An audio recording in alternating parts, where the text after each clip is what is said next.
بسم اللہ الرحمن الرحیم من یؤت الحکمۃ فقد اوتی خیرا کثیرا صدق اللہ مولانا العظیم وصدق رسولہ النبی الکریم الرؤوف الرحیم اللہم نور قلوبنا بالقرآن وزین اخلاقنا بالقرآن وادخلنا الجنة بالقرآن ونجنا من النار بالقرآن قال اللہ تعالی وتبارک فی شان حبیبہ مخبرا وآمرا ان اللہ وملائکتہ یصلون علی النبی یا ایھا الذین آمنوا صلوا علیہ وسلموا تسلیما الصلاۃ والسلام علیک یا رسول اللہ وعلی آلک واصحابک یا محبوب رب العالمین۔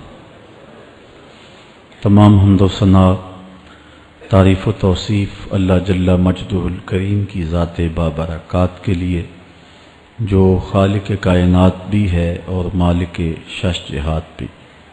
اللہ جل وعلا کی حمد و ثنا کے بعد حضور نبی اکرم شفیع امم رسول محتشم نبی مکرم اللہ کے پیارے امت کے سہارے رب کے محبوب دانائے غیوب مالک رقاب امم فخر عرب و عجم والی کون و مکان سیاہ لا مکان سید انس و جاں سرور لالا رخاں نیر تاباں سر نشین مہوشاں ماہ خوباں شہنشاہ حسینہ تتمہ دوراں سر خیل زہرہ جمالہ جلوہ صبح ازل نور ذات لم یزل باعث تکوین عالم فخر آدم و بنی آدم نیر بطحا رازدار ما اوہا شاہد ما طغا صاحب علم نشرہ معصوم آمنہ احمد مجتبیٰ حضرت محمد مصطفیٰ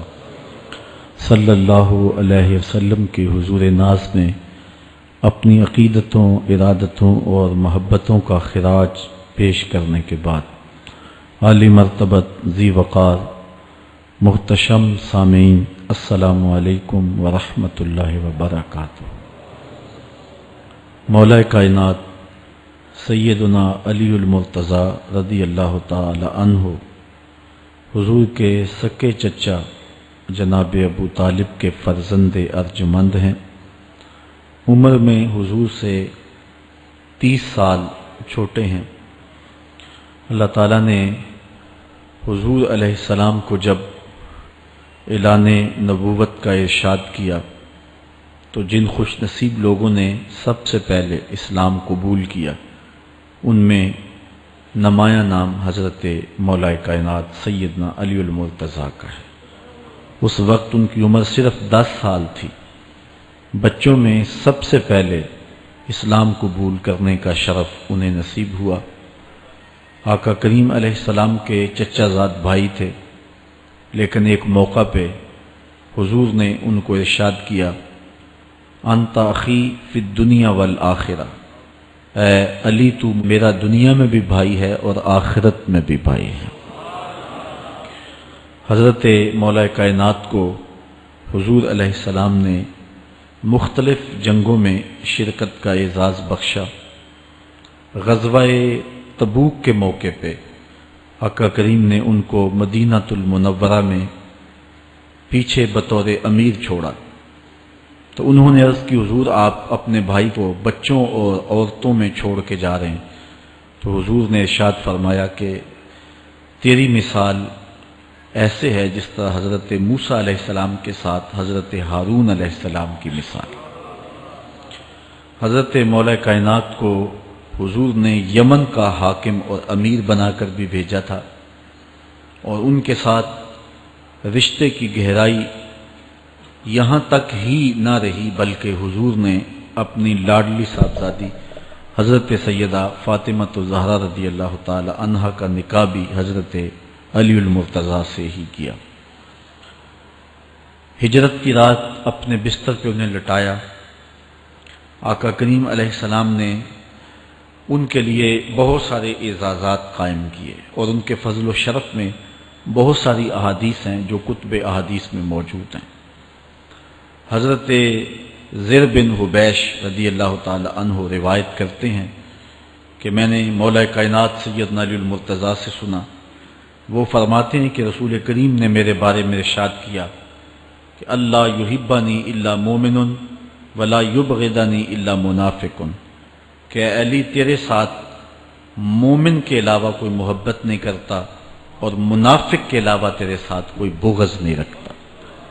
حضرت علی المرتضیٰ فرماتے ہیں کہ اگر میں کسی مومن کی ناک پر تلوار بھی ماروں تو وہ میرے ساتھ بغض نہیں رکھ سکتا، اس لیے کہ میرے رسول نے فرمایا، اور اگر میں کسی منافق کے سامنے دنیا کے سارے خزانے ڈھیر کر دوں وہ میرے سے پھر بھی محبت نہیں کر سکتا۔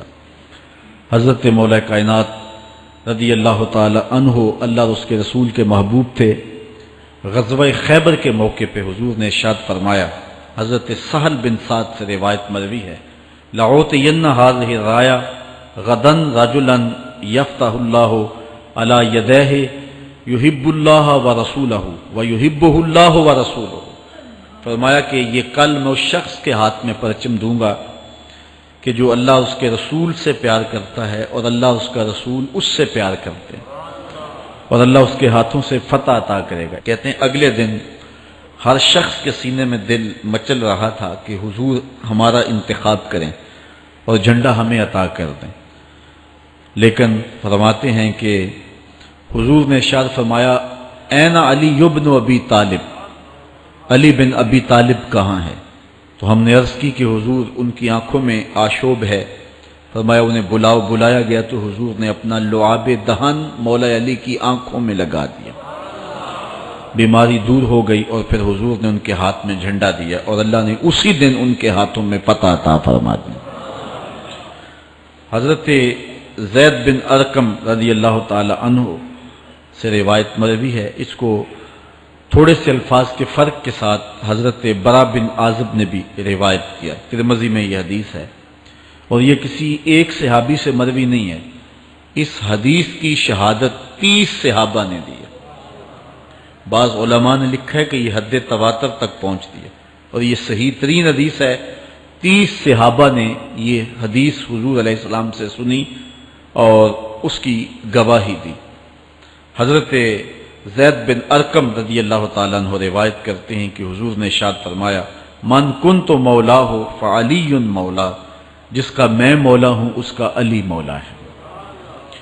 حضرت عمران بن حسین روایت کرتے ہیں کہ حضور نے مولا کائنات سیدنا علی المرتضیٰ کے بارے میں ارشاد کیا، ان علی منی وانا منہ فہو ولی کل مومن، علی مجھ سے ہے اور میں علی سے ہوں، اور وہ ہر مومن کا ولی ہے۔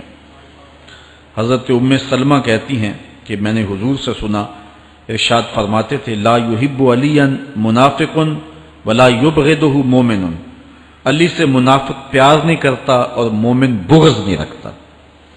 اور ایک حدیث میں حضور نے فرمایا، من سب علی فقد سبنی، جس نے علی کو گالی دی اس نے مجھے گالی دی۔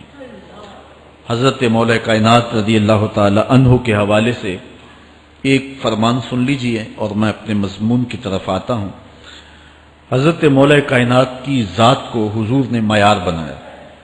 مسند امام احمد بن حنبل میں روایت ہے، مشکات میں روایت ہے، نہج البلاغہ میں اور باقی کتابوں میں، کہ حضرت علی المرتضیٰ فرماتے ہیں کہ حضور نے مجھے دیکھ کر کے کہا کہ اے علی، تیری مثال حضرت عیسیٰ علیہ السلام کی ہے کہ ان کی وجہ سے ان کے معاملے میں آ کے 2 لوگ برباد ہوئے۔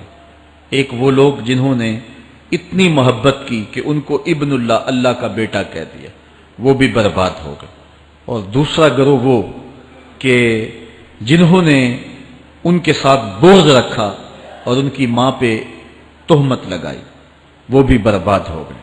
حضور نے یہ ارشاد کر کے فرمایا، حضرت علی فرماتے ہیں کہ حضور نے کہا، یہلک فی رجلان محب مفرط یکرزنی بما لیس فی، اے علی تیرے معاملے میں بھی 2 لوگ بربادی میں مبتلا ہوں گے۔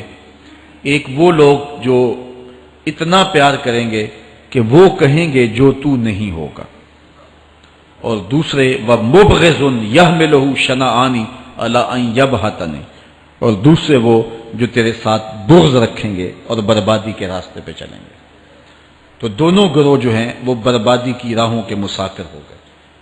ایک نے محبت کی اور اس قدر محبت کی کہ وہ کہا جو حضرت علی نہیں تھے۔ حضرت مولا کائنات کے زمانے میں کچھ لوگ آپ کی دہلیز پہ آئے اور کہا یا علی انت ربنا انت خالقنا انت الہنا، اے علی تم ہمارے رب ہو، تم ہمارے خالق ہو، تم ہمارے معبود ہو۔ تو حضرت علی المرتضیٰ نے فرمایا کہ استغفر اللہ، اللہ تعالیٰ جل شانہ ہی خالق ہے اور وہی مالک ہے اور وہی معبود برحق ہے۔ انہوں نے پھر یہ بات کہی، تو جب تیسری مرتبہ کہا تو حضرت علی نے ان کی گردنیں کاٹ دیں۔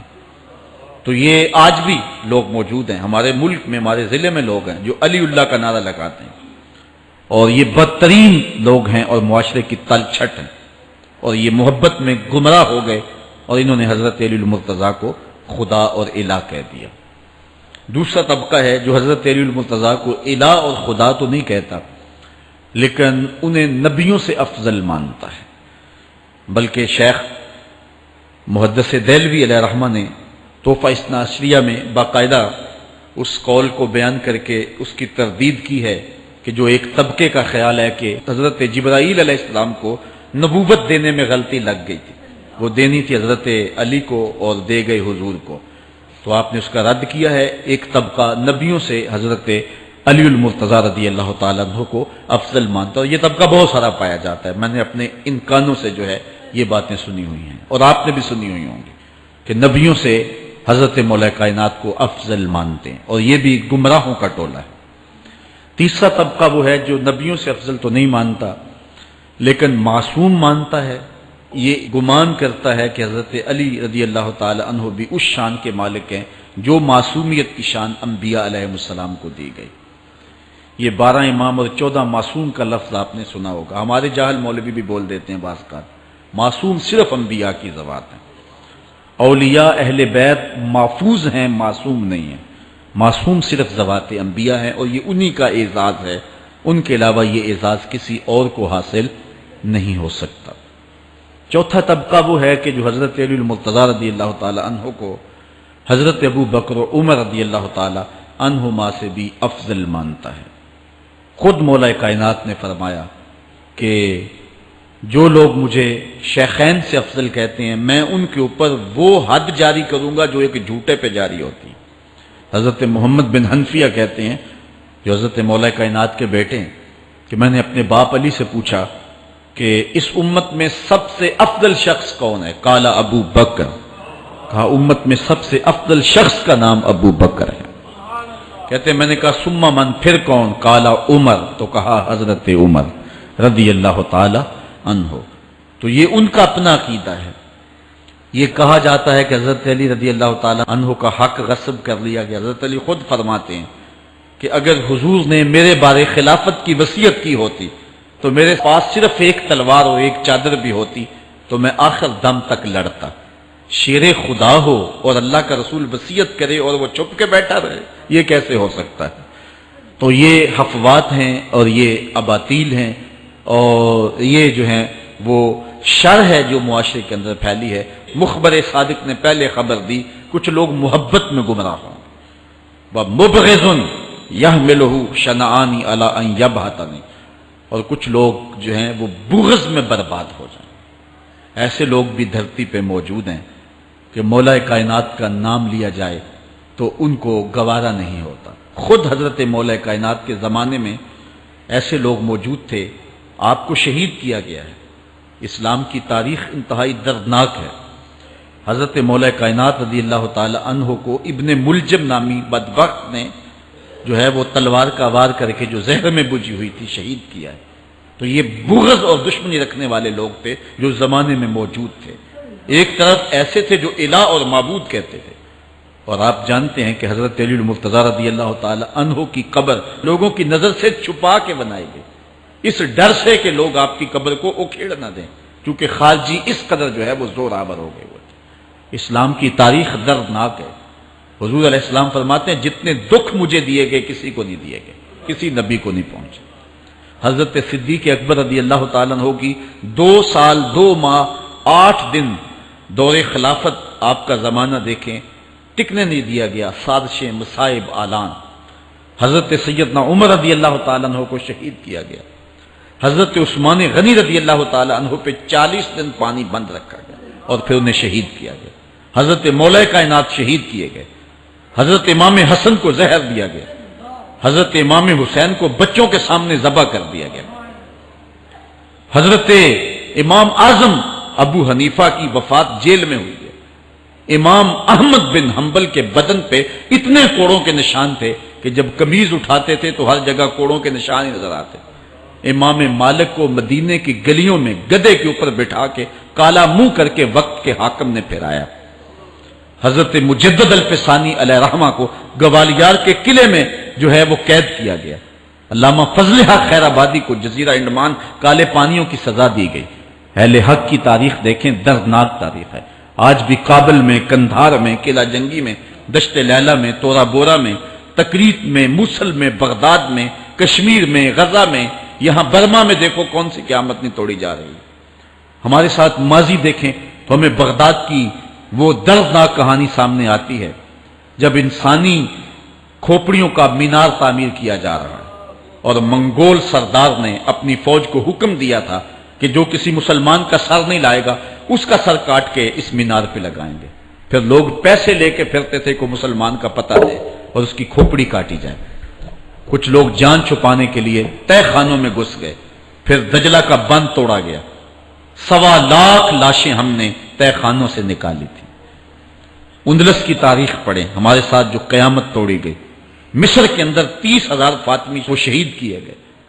غریب و سادہ و رنگی ہے داستان حرم، نہایت اس کی حسین اور ابتدا ہے اسماعیلی۔ یہ اسلام کی تاریخی درد سے، خون سے بھری پڑی ہے۔ تو حضرت مولا کائنات سیدنا علی المرتضیٰ رضی اللہ تعالی عنہ کو اس وقت اگر خدا کہنے والے بدبخت تھے تو ان کو شہید کرنے والے اور اس ڈر سے کہ ان کی قبر کو کھیڑ نہ دیا جائے خارجی اتنے زور آور ہیں تو ان کو جو ہے وہ لوگوں کی نظروں سے چھپا کر کے جو ہے وہ رکھا گیا۔ اور ایک دور وہ بھی آیا کہ ممبروں پہ بیٹھ کے مولا علی کو گالیاں دی جاتی تھی۔ یہ تاریخ میں یہ دور بھی آیا، آپ پڑھیں تاریخ، بنو امیہ کیسا دور بھی دنیا نے دیکھا ہے۔ اسی لیے حضور نے فرمایا تھا من سب علی فقد سبنی، جس نے میرے علی کو گالی دی اس نے مجھے گالی دی۔ اور لوگوں نے ممبروں پہ بیٹھ کے باقاعدہ حکومت کی طرف سے یہ جو ہے وہ قانون تھا کہ تمہارا خطبہ مکمل نہیں ہوگا جب تک علی کو گالی نہیں دو گے۔ یہ لمحے بھی آئے جب اس دور میں دشمن علی موجود تھے، مبغضین موجود تھے اور افراط محبت میں رکھنے والے موجود تھے، تو یہ دور تو اسلام کا حضور کے دور سے 1400 سال پیچھے ہے، تو یہاں بغض رکھنے والے بھی موجود ہیں۔ اس عنوان کے ساتھ اگر عنوان چھیڑوں تو یہ لمبی گفتگو ہو جائے گی، یہ میرا موضوع نہیں ہے، لیکن اتنی بات میں کہوں گا، اللہ کا شکر ادا کرو، اللہ نے تجھے اہل بیت کے در کا بھی غلام بنایا ہے اور صحابہ کا بھی غلام بنایا ہے۔ کچھ لوگ صحابہ کا نام لے کے اہل بیت کو برا کہتے ہیں، کچھ اہل بیت کا نام لے کے صحابہ کے خلاف بکواس کرتے ہیں۔ ہمارے بزرگ فرمایا کرتے تھے صحابہ نبی کے در والے ہیں، اہل بیت نبی کے گھر والے ہیں۔ ہم کہتے ہیں گھر والوں تجھے بھی ہمارا سلام، در والوں تجھے بھی ہمارا سلام۔ ہم در والوں کو بھی سلام کرتے ہیں، گھر والوں کو بھی سلام کرتے ہیں۔ کسی نے حضور خطیب الاسلام سے پوچھا تھا کہ حضرت عائشہ افضل ہیں یا حضرت فاطمہ افضل ہیں؟ پوچھنے والے نے تو صاحب کو پھنسانا چاہا تھا، لیکن جن کے عقیدے صاف ہوں وہ پھنستے نہیں ہیں، ان کے عقیدے واضح ہوتے ہیں۔ تو حضرت صاحبزادہ نے فرمایا کہ میاں اگر دیکھو بیٹی ہونے کی حیثیت سے تو فاطمہ بیٹی ہے نبی کی اور عائشہ بیٹی ہے ابو بکر کی۔ ابو بکر کی بیٹی نبی کی بیٹی سے افضل تو نہیں ہو سکتی، اور اگر دیکھو بیوی ہونے کی حیثیت سے فاطمہ بیوی ہے علی کی اور عائشہ بیوی ہے نبی کی۔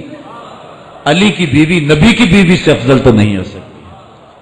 تو یہ اپنے عقیدے کو واضح کر دیا۔ اللہ آپ کو سلامت رکھے اور حق کی راہوں کا مسافر رکھے۔ آج کا عنوان ہے حضرت مولا کائنات کے اقوال حکمت، ان کی زندگی کا نچوڑ۔ اللہ نے بصیرت کا جو نور اور جو ہے وہ دانش اور فہم و ادراک کے جو اجالے مولا کائنات کو دیے تھے وہ انہی کا مقصود ہے۔ ایک ایک بات سے نور نکلتا ہے، اور اللہ قرآن میں فرماتا ہے جس کو حکمت عطا کر دی گئی اس کو خیر کثیر عطا کر دیا گیا۔ حکمت وہ اس بات کو کہتے ہیں کہ جس کو لوگ نقل کریں اور جس سے فائدہ حاصل ہو۔ حضرت مولا کائنات کی باتوں کو لوگوں نے لکھا، یاد کیا اور آگے منتقل کیا۔ آج سارا دن اور گزشتہ شب حضرت مولا کائنات کے بہت سارے فرامین کو پڑھا ہے، سینکڑوں کے اعتبار سے مختلف کتب سے کھنگالا ہے، اور جس طرح وہ ایک مکھی شہد نچوڑتی ہے کہ ایک ایک پھول پہ بیٹھ کر کے رس تیار کرتی ہے، ایک شہد آپ کے لیے تیار کیا ہے، اور آج کی مجلس میں آپ کی نظر کرنا چاہ رہا ہوں۔ اور دیکھیے کہ مولا کائنات حکمت کے کیسے دروازے ہیں۔ اسی لیے حضور نے فرمایا آنا دار الحکمت و علی بابها، آنا مدینۃ العلم و علی بابها، میں حکمت کا گھر ہوں، علی دروازہ ہے، میں حکمت کا شہر ہوں، علی اس کا دروازہ ہے۔ تو شریف لوگ شہر میں دروازے کے راستے ہی جایا کرتے ہیں، دیواریں پھلانگ کر کے جانا شریف لوگوں کا شیوا نہیں ہوتا ہے۔ علم کی خیرات لینی ہے تو مولا علی کی دہلیز پہ آنا ہوگا۔ حضرت مولا کائنات فرماتے ہیں میں نے اپنے ارادوں کی شکست سے اپنے رب کو پہچانا ہے۔ جو میں منصوبہ بندی کرتا ہوں نتیجہ یہ نکلے گا، میرا خیال ہوتا ہے یہ ہوگا، لیکن ایسا نہیں ہوتا، ہوتا وہ ہے جو رب کو منظور ہوتا۔ اس لیے میں اپنے ارادوں کی شکست سے اپنے رب کو پہچانا ہے۔ حضرت مولا کائنات زندگی گزارنے کا ڈھب، اسلوب اور طریقہ بتا رہے ہیں، سنو۔ فرماتے ہیں خالط الناس مخالطتاً ان متم معہا بقو وان عشتم ہنو الیکم، لوگوں کے ساتھ ایسی زندگی گزارو کہ اگر تم مر جاؤ تو لوگ روئیں کہ کوئی قیمتی متاع کھو گئی، اور اگر تم زندہ رہو تو لوگ تمہاری صحبت کے مشتاق رہیں، تمہاری مجلس میں بیٹھنے اور تمہارے پاس آنے کی آرزو اپنے سینے میں رہیں۔ مرو تو زمانہ تڑپے، تمہاری موت پہ لوگوں کے سینے میں دل دہل جائے، اور جیو تو لوگ تمہاری خدمت میں حاضر ہونا اپنے لیے ایک سعادت مندی سمجھے۔ مولا کائنات رضی اللہ تعالی عنہ دشمن پر طاقت پانے والے کے لیے ایک نصیحت کرتے ہیں، فرماتے ہیں اذا قدرت علی عدوک فاجعل العفو عنہ شکرا للقدرت علیہ، جب تو دشمن پر غالب آ جائے تو دشمن پر غالب آنے کا شکریہ کیا ادا کرنا ہے۔ دشمن ایک بہت بڑی مصیبت ہے، لیکن دشمن زیر دام آ گیا اور وہ تیرے قابو میں آ گیا اور اس کا سر تیرے پاؤں تلے ہے۔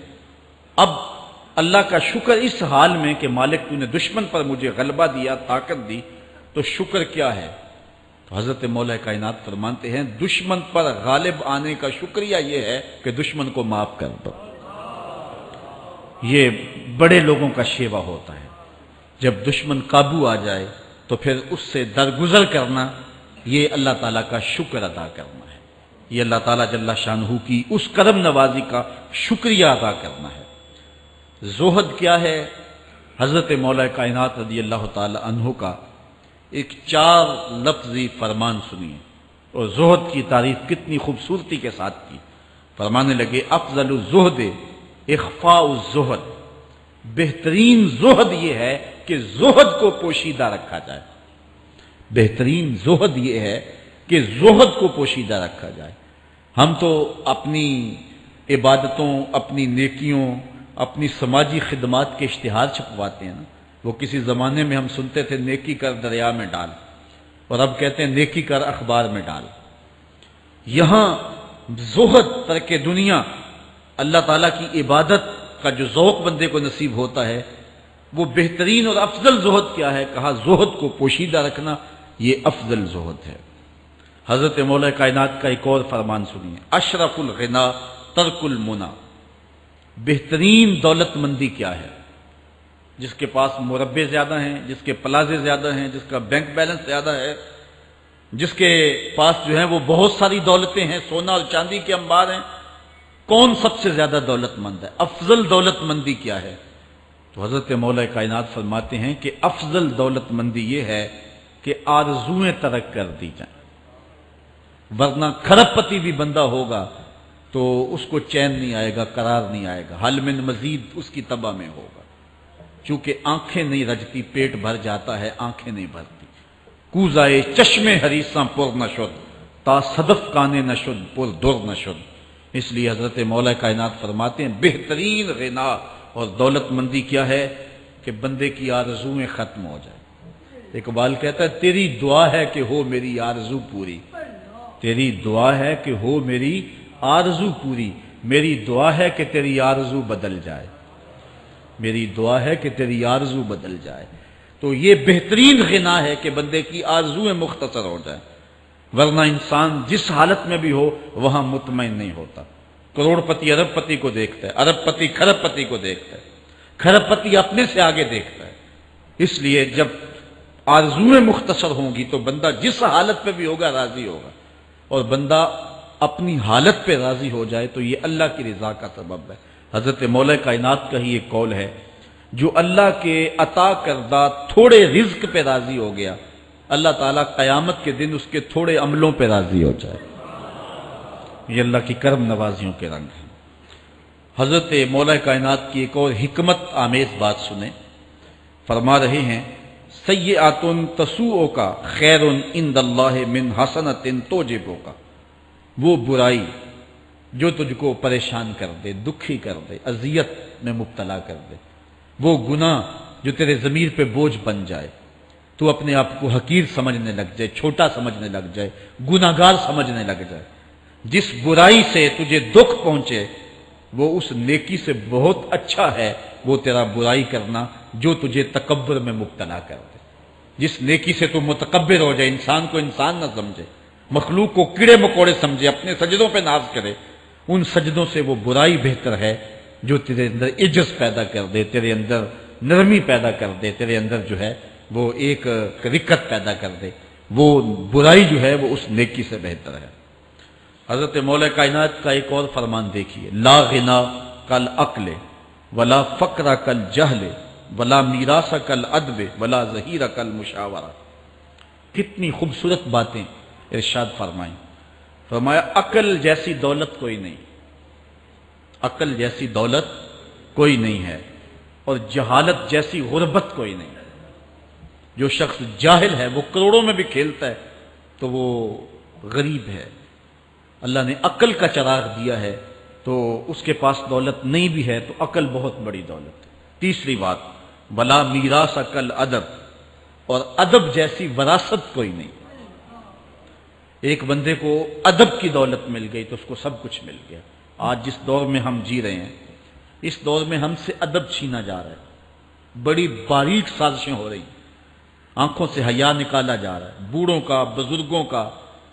یہ ماہ رمضان کا کتنا حیا ہوا کرتا تھا، اگر کوئی بدقسمتی سے روزہ نہیں رکھتا تھا تو وہ سامنے کبھی کھاتا ہی نہیں تھا، اسے رمضان کا حیا مارتا تھا۔ لیکن آج لوگ کھلے بندوں نہیں کھا رہے، حیا ہی اڑ گیا آنکھوں سے۔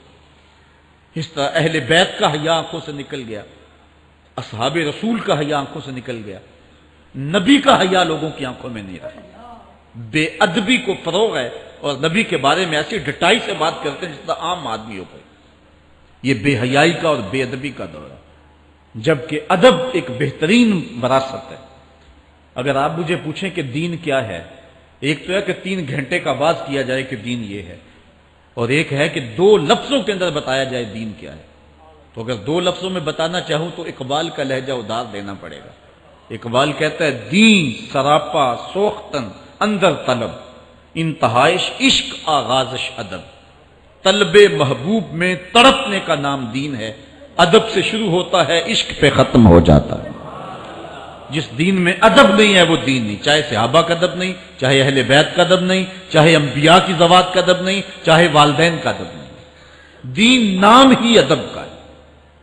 تو یہ دولت اس وقت چھینی جا رہی ہے، اور بڑی تیزی کے ساتھ قوم کے اندر بے ادبی کو فروغ دیا جا رہا ہے۔ نئی نسل کی حفاظت کریں، اپنی اولاد کو محفوظ کر لیں، ان کے عقیدوں کی صحت کا التزام کریں، کہیں ایسا نہ ہو کہ ان کی زبان لمبی ہو جائے اور ولیوں پر، نبیوں پر، اور حضور علیہ الصلوۃ والسلام کے اصحاب پر اور حضور کی آل پر وہ زبانیں تان کھولیں۔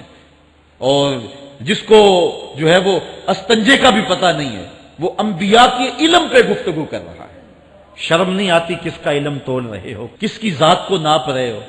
ڈٹھے ورق قرآن دے پھول سارے، تیری شان جیا نہیں کوئی ہو ڈٹھا، تیری شان دا کرے مقابلہ جیڑا انہوں عاشقاں اصلی چور ڈٹھا۔ کوئی نور آکھے کوئی بشر آکھے، پیندا رات دنے ایہو شور ڈٹھا، اللہ والیاں گل مکا دیتی تساں ہور ڈٹھا اساں ہور ڈٹھا۔ تم نے پتہ نہیں کس کو دیکھا ہے جو سکی بیٹی کو بھی نہیں بخشوا سکتا، گلا پھاڑ پھاڑ کے کہا جاتا ہے نبی سکی بیٹی کو نہیں بخشوا سکتا۔ اور میاں تم بخشوانے کی بات کرتے ہو، نبی تو کہہ رہا ہے فاطمہ تو جنتی عورتوں کی سردار، وہ تو جنتیں بانٹ رہے ہیں، وہ تو جنتیں وراثت میں دے رہے ہیں۔ تو ادب پہلا کرینہ ہے محبت کے کرینوں میں، اس لیے کہا کہ ادب جیسی میراث کوئی نہیں، ولا ظہیرہ کل مشاورہ، اور مشورے جیسا مددگار کوئی نہیں۔ آپ کے پاس بڑے اسلحے ہیں، بڑی تلواریں ہیں، بڑے تعلقات ہیں لوگوں کے ساتھ، لیکن اچھا مشورہ یہ سب سے اچھا مددگار ہے آپ کا۔ حضرت مولا کائنات کا ایک اور قول سنیے، نفس المرء خطاہ الی اجلہ، آپ فرماتے ہیں کہ آدمی کی یہ جو سانسیں نکل رہی ہیں یہ موت کی طرف اٹھتے ہوئے قدم ہیں۔ دوسری سانس تب آتی ہے جب پہلی ختم ہو جاتی، تو پہلی سانس کی موت دوسری سانس کی زندگی ہے۔ وہ کیا کسی نے کہا زندگی نام ہے مر مر کے جیے جانے کا، یہ ایک بار ہم ایک سانس کو کاٹتے ہیں تو دوسری سانس آتی، جب تک پہلی سانس موجود ہے دوسری نہیں آئے گی۔ تو حضرت مولا کائنات فرماتے ہیں یہ موت کی طرف اٹھتے ہوئے قدم ہے۔ آپ رکے ہوں اشارے پہ تو ہمارے یہ پنڈی بائی پاس پہ جو اشارے لگے ہیں یہ 125 سے بھی چلتے ہیں، 125 سے پیچھے آ رہے ہیں، 20 سے 25 سے 50 سے 100 سے 125 سے پیچھے آ رہے ہیں۔ حضرت مولا کائنات فرماتے ہیں جو چیز شمار کی جاتی ہو وہ بالآخر ختم ہو جاتی، تو گنتی جب الٹی چلتی ہے تو بہت جلد کام زیرو پہ آ جاتا ہے، اور زیرو پہ پہنچنا ہی موت ہے۔ تو زندگی کی یہ سانسیں یہ الٹی چل رہی ہیں، اور میں اور آپ لمحہ لمحہ موت کے قریب ہو رہے ہیں۔ ہم جو ہے وہ اپنی زندگی کی سالگرہ منا رہے ہیں، ہم کہتے ہیں کہ ہم اتنے بڑے ہو گئے، میاں بڑے نہیں ہوئے، چھوٹے ہو گئے، موت بالکل قریب آ گئی ہے۔ اللہ اکبر۔ حضرت مولا کائنات معیشت کے اصول بھی بیان کر رہے ہیں، ما اعلی من اقتصد، جو میانہ روی سے چلتا ہے کبھی بھی کنگال نہیں ہوتا۔ اب ہر شخص کی آرزو ہے کہ میری دولت بڑھ جائے، میرے پاس پیسے کافی ہوں، میں آسودہ زندگی گزاروں۔ اس کا طریقہ کیا ہے؟ جھوٹی قسمیں، چالاکی، 2 نمبر مال بیچنا، ٹیکس چوری کرنا، بجلی چوری کرنا، گیس چوری کرنا، کیا طریقہ ہے پیسے بچانے کا؟ مولا کائنات سے پوچھیں، مولا علی سے پوچھیں۔ مولا علی فرماتے ہیں استنزل الرزق بالصدقہ، صدقہ دیتے جاؤ رزق بڑھتا چلا جائے گا، جو کماتے جاؤ اس میں کچھ حصہ رکھ لو اللہ کی راہ میں، صدقہ دیتے جاؤ گے تمہارا رزق بڑھتا چلا جائے گا۔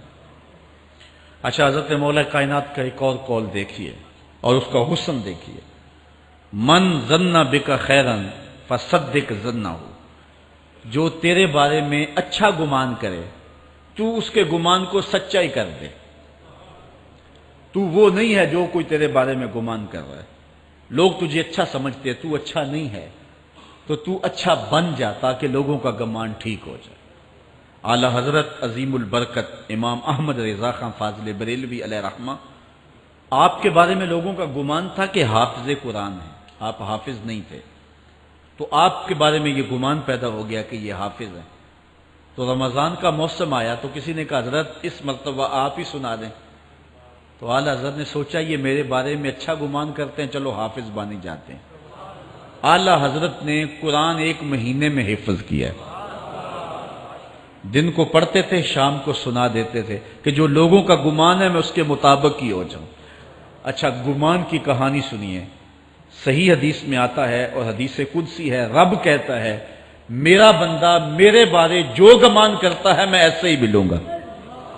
اس لیے اپنے رب کے بارے میں اچھا گمان کرنا چاہیے کہ ہمارا رب ہمیں معاف کر دے گا اور ہمارے گناہوں سے درگزر فرمائے گا۔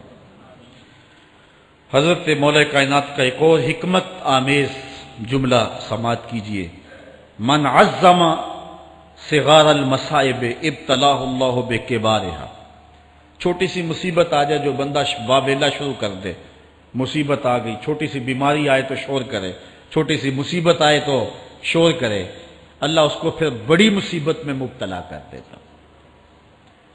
جہاں ضرورت نہیں ہے وہاں اظہار کی کیا ضرورت؟ بیماری ہے تو ڈاکٹر کو بتاؤ، بندے کو بتانے کا کیا فائدہ ہے؟ ہمارے ایک دوست ہیں کہ وہ کہتے ہیں کہ پہلے اگر کسی سے پوچھتے تھے نا کہ کیا حال ہے تو وہ کہتا تھا شکر ہے، اور آج کسی سے پوچھے تو وہ کہتا ہے شوگر ہے۔ یعنی اللہ تعالیٰ جل شانہ نے اگر تمہیں کسی ابتلا میں مبتلا کر دیا ہے تو اس کا شور، اس کا واویلا نہ کرو۔ جو چھوٹی مصیبت پر واویلا کرے گا اللہ پھر اس کو بڑی مصیبت میں مبتلا کر دے گا۔ حضرت مولا کائنات کا ایک اور حکمت آمیز جملہ سماعت کیجیے۔ آپ فرماتے ہیں زندگی گزارنے کا گر اور طریقہ، فرماتے ہیں عزم الخالق اندکا یصغر المخلوق فی عینک، اگر تیری نظر میں خالق بڑا ہوگا تو پھر مخلوق چھوٹی ہو جائے گی۔ اگر اللہ کی عظمت کا تجھے لحاظ ہے کہ وہ بہت عظیم ہے تو پھر مخلوق کی پرواہ نہیں ہوگی۔ حضرت مولا کائنات رضی اللہ تعالیٰ عنہ فرماتے ہیں کہ ایک باندی کے ہاتھ کے اندر خنزیر کی انتڑیاں ہوں، میں دنیا کو اتنی نظر سے بھی نہیں دیکھتا۔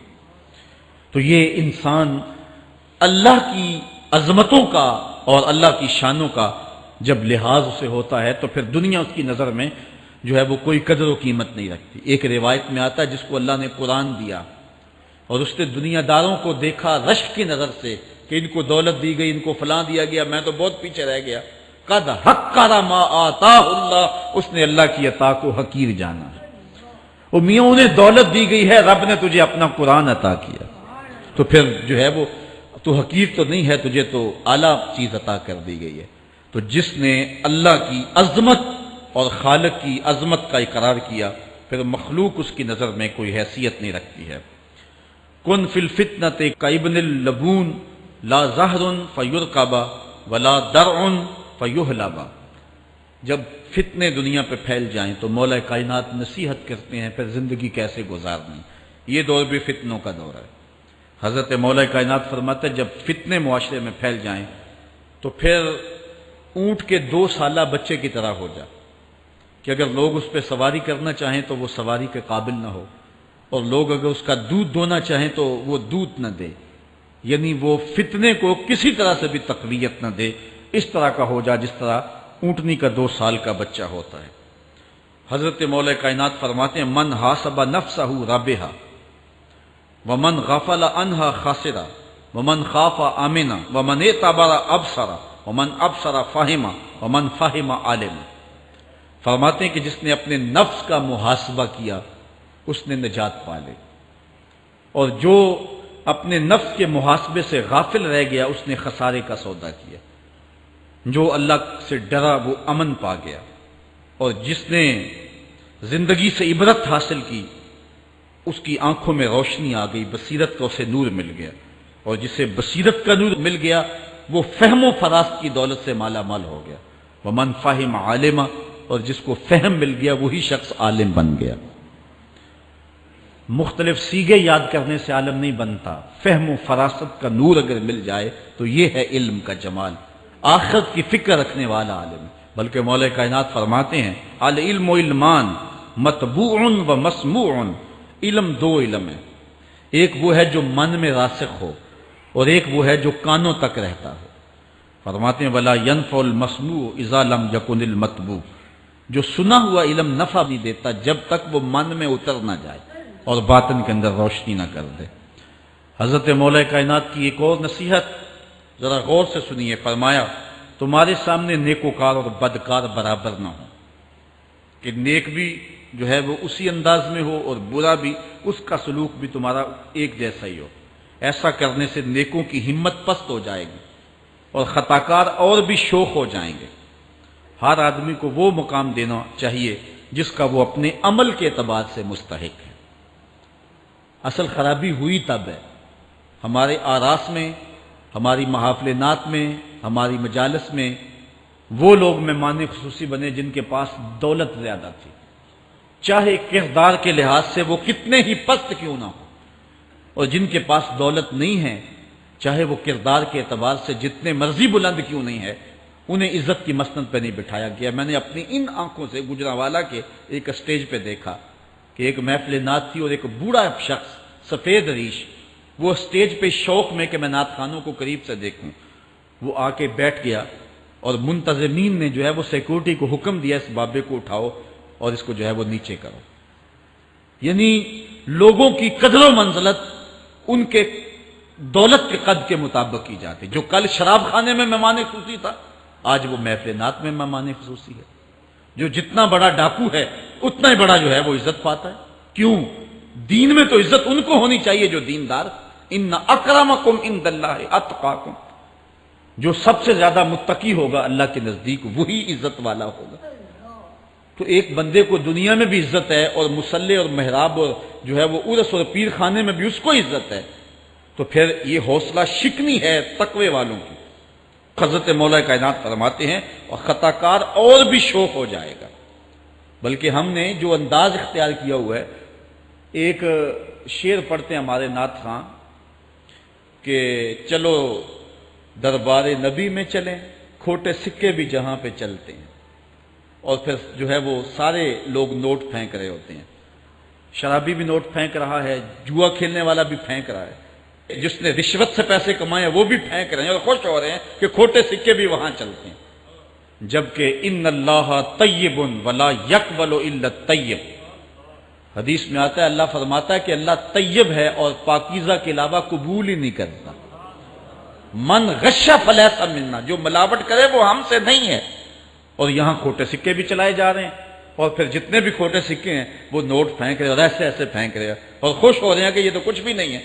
حرام سے کمائے، حلال طریقے سے کمائے، جس طریقے سے کمائے کوئی فرق نہیں پڑتا. نہیں، حضرت مولا کائنات نے زندگی کے گر سکھائے. فرماتے ہیں کہ نیکوکار اور بدکار تمہاری نظروں میں برابر نہ ہوں. ایسا کرنے سے نیکوں کی ہمت پست ہو جائے گی اور خطا کار اور بھی شوق اور گناہ میں دلیر ہو جائیں گے. ہر آدمی کو وہ مقام دو جو عمل کے اعتبار سے اس کا مقام بنتا ہے. لیکن اس دور کے اندر تو جو حال ہو گیا ہے، بلکہ حضرت مولا کائنات اس بات کو پہلے بھام کے ارشاد فرمایا، لوگوں کا عجیب حال ہے، بدکاری کو اعلیٰ نسب کا نشان سمجھتے ہیں اور پاک دامنی کو تعجب خیال کرتے ہیں. گویا اسلام کے لباس کو الٹا پہن لیا ہے لوگوں نے. جو رخ سیدھا ہونا چاہیے تھا اس کو الٹا کر دیا، جو الٹا ہونا چاہیے اس کو سیدھا کر دیا. حضرت مولا کائنات کا ایک اور قول بھی سنیے، تھوڑا سا شک بھی دین بگاڑ دیتا ہے. دین کے اندر شک نہیں کرنا چاہیے. دین جو ہے وہ یقین کا نام ہے. علامہ اقبال نے ایک بڑی خوبصورت اس وقت بات کہی تھی جب شکوک جنم لے رہے تھے کہ سن اے تہذیب حاضر کے غلام، غلامی سے بدتر ہے بے یقینی. غلامی سے بدتر ہے بے یقینی. آج بے یقینی پھیلا دی گئی ہے معاشرے کے اندر اور قوم جو ہے وہ بالکل جو ہے وہ یقین کی اس دولت پہ جو ہے وہ قانے نہیں ہے. اور فرمایا مولا کائنات نے تھوڑا سا شک بھی دین بگاڑ دیتا ہے. اور پھر دوسرا قول بھی سنیے، تھوڑی سی دنیا بھی آخرت برباد کر دیتے. یہاں دنیا سے مراد کیا ہے؟ دولت، کاروبار نہیں. چیز دنیا از خدا غافل بدن. مرشد اقبال رومی کہتے ہیں دنیا کیا ہے؟ خدا سے غافل ہونا. خدا سے غافل جو شے کر دے، وہ دولت ہو، وہ کاروبار ہو، وہ بیوی ہو، وہ بچے ہوں، وہ دنیا ہے. اور دنیا تھوڑی بھی ہو آخرت کی بربادی کا سبب ہے. حضرت مولا کائنات فرماتے ہیں پرہیزگاری کے سوا علم درست نہیں ہوتا اور طمع کی موجودگی میں دین سلامت نہیں رہ سکتا. اگر میرے اندر لالچ ہے تو میں یہاں ممبر پہ بیٹھ کے حق نہیں بول سکتا. اگر میرے اندر لالچ ہے تو میں اسمبلی میں بیٹھ کے حق نہیں بول سکتا. جب طمع ہو تو پھر دین سلامت نہیں رہتا اور جب طمع نہ ہو تو بندہ سولی پہ چڑھ کے بھی حق ہی بولتا ہے. دوواں گلاں وچوں 10 درویشا، میرے حضور کی بالعالم فرماتے ہیں دوواں گلاں وچوں 10 درویشا، تینوں کیڑی گل کو بولی، عالم اوپر ممبر بولے عاشق اوپر سولی. جب تک تھوڑی طمع بھی انسان کے اندر ہے تو بندہ پھر اس کا دین سلامت نہیں رہ سکتا. دین کی سلامتی طمع کو ختم کرنا ہے. لالچ بنیاد ہے دین کی خرابی کی. یہ وہ حکمت بری باتیں تھیں جو مولا کائنات سید نبی المرتضیٰ رضی اللہ تعالی عنہ کی ہمارے تک پہنچی اور انہوں نے زندگی گزارنے کا ڈھب، اسلوب اور گر سکھایا. آفاق کے ہر ہر گوشے میں قرآن سنا کر دم لینا، اب رکنا نہیں، اب تھمنا نہیں، فردوس میں جا کر دم لینا،